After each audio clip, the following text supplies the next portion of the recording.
Siguro mag-take. Ayan, yan, mga, yan, may sapa-sapa na yan pag ganyan. Yan, wala, yung mga kahoy na yan, kanya yan, hanggang yan. Yan, anti-unis yan pag ganun, yun. Hanggang doon yan.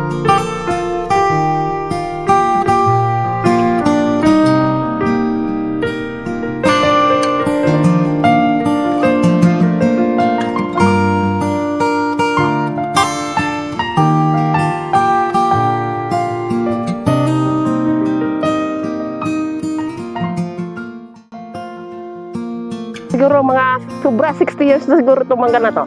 Sobrang laki talaga. Yan, bawal itong putulin daw, sabi niya, kulbol. No. Malaking puno din ito. Mga nasa mahigit 50, mahigit 60 taon na rin ito. Kaya kung pangakitin yan hanggang dyan, kung masipag mabunga ito.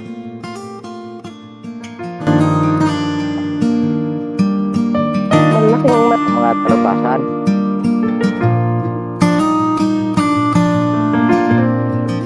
May maliit mga kwan.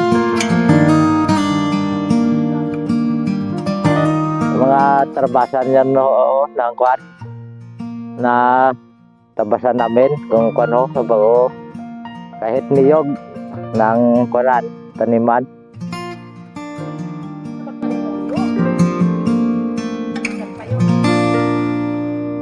Ay, jaho, mga rambutan. Ito, mga rambutan.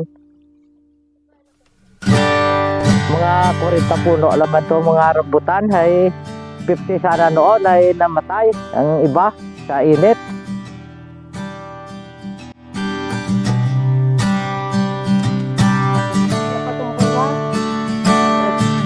Ang rambutan, nag-uumpisa na rin ng bunga. Yeah. O konti, yung mga ganito kalaki ay budding to na pat ito mga rongrengan.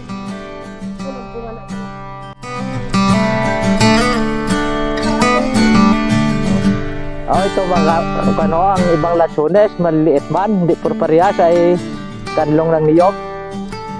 Ang niyog ang iba ay dalang lang bunga. Diyan na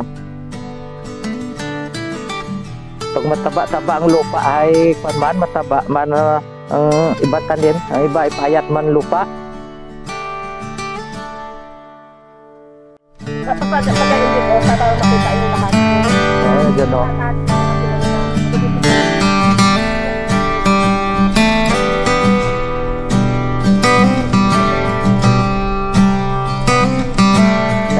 Jaruman di ko muruman sa tangguan yaya pa ikutar dyan ng video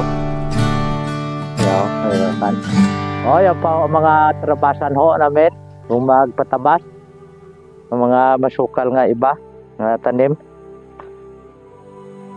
naalagaan ko rin ito ng kwan ng tabas ay tagal na ba yun ng kwan ng 10 taon ron. Ay kung di tabasan ang tanim ay di man maglaki. Ay, Ay, yan ang mga trabasan. Yan yung tumubo. Yan yung tumubo na nakita na yung natariman. Yan yung maligtan, Ay, naunahan pa ng iba ay. Yung huling tanim. Ay, ito po yung nakuha ni yung nagsibol noon ganito kalaki yung kundi Uncle Boy noon ay makakandong sa niyog.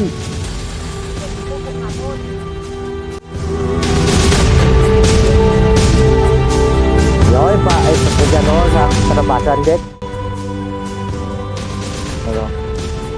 Iba ay maliliit pa pag makanlong ng niyog. Ang lasunes dyan paikot rin ko.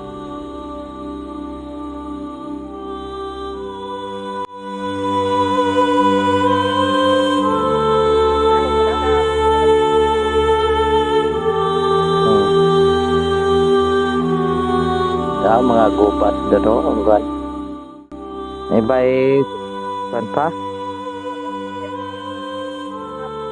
Wala pa ikot ko sa may gubat na iba nga mga bangin na.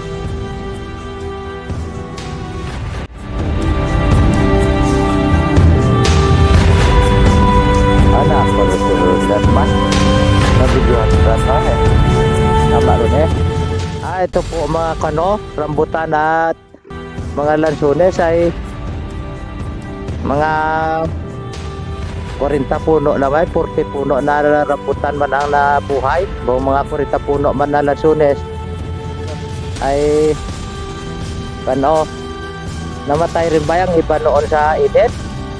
Nung purmero gani nga init ay nadiligan ko pa ay ang lansones at rambutan pagkatanim.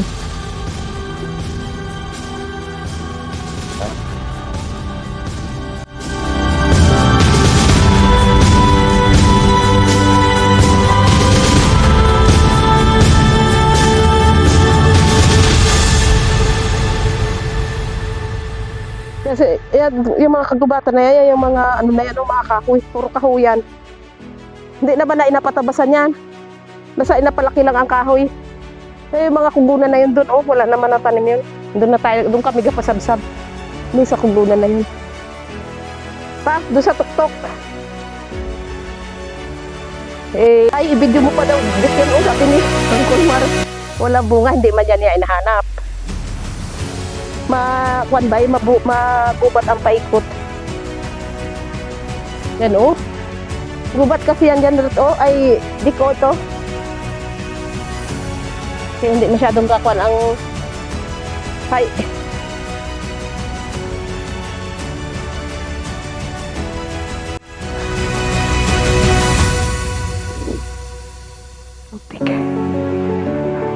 Diyan ka na lang mag-video sa likod mo, yung pagilid, yung kubunan, pakita mo, diyan kami kapasabsab ng hayop, yan, dyan. Yan sa mga kubunan na yan, oh. Yan, kanya pa rin yan. Yan, oh, ito. Yan. Sa ganun. Sa ganun yan. Yung kubunan na yan, oh, yan. Yan, nasabsab ang aming hayop.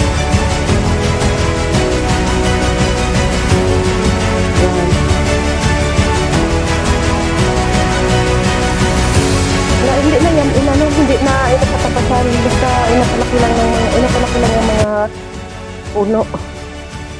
Pero itong mga damo, pinapasabsab ko sa hayop para hindi sayang ang damo. Kaya yung mga kugunan na yan.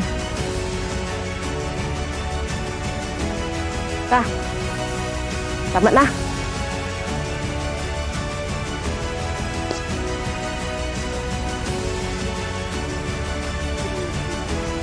Yan, oh. Yung malalaki na ganyang kahoy. Yan. Yan ang hindi napagalaw ni Uncle Boy. Pinapalaki daw ng todo. Tagoy, ito, oh, dito, oh. Dito sa kabila. Yan, oh, mga kahoy na yan. Yan, hindi papagalaw. Hindi napaputol yan. Bayaan lang daw yan dyan.